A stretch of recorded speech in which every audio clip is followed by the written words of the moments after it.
Can you briefly describe your character? Well, I play two characters, actually. So I play a human called Melanie Strider, who is part of a very small human resistance against the souls who have basically taken over the planet and have started to kidnap humans and take over their bodies. So she's part of a resistance, and she is kidnapped and captured, and a soul is put inside of her, but she fights against this soul. This soul becomes known as Wanda. And Wanda goes on quite an adventure. She starts out as a very kind of disciplined soul, somebody who wants to do right, who wants to do well, and wants to help the Seekers in the mission that they've kind of set for themselves, which is getting rid of this resistance. But she slowly starts to become more human and more sympathetic towards the humans as well. I play Jared Howe. He's a human on the run.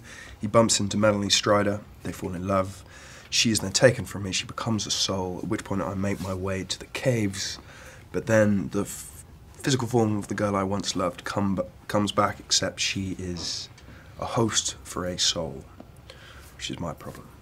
And I play Ian O'Shea, who initially shares his sort of disdain for this creature and wants it dead, but through observation and watching her actions, he starts to develop feelings that are very surprising to him, and he ends up falling in love with this thing of a different species.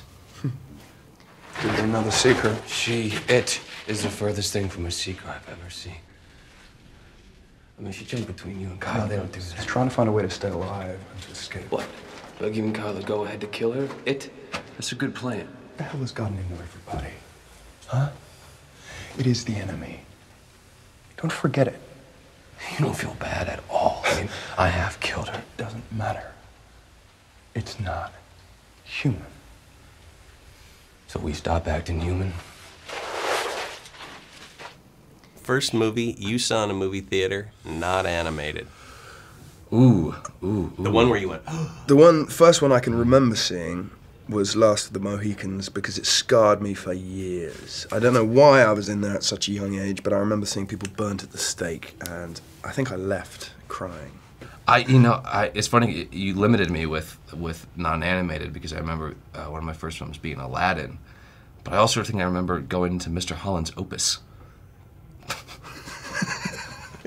I don't know why, but it sticks out in my brain of, like, 'cause I didn't know what it was. I was like, what's Mr. Holland and what's an opus? what do you think about, if and when you do, about IMDb? IMDb is great. I mean, I think that's the go-to website for everyone when they want to get information on a movie or what's coming out next or statistics about a film or something like that. So I mean, it's incredible, you know. I think IMDb is really terrific, and as I said, it's like the film Bible for some people, you know. IMDb is one of the few websites that's on my Mac bar, the favorite bar. Yeah, me Actually, too. IMDb Pro. I'm on there I think I hit up that website at 5-6 least once times a day. Honestly. Yeah.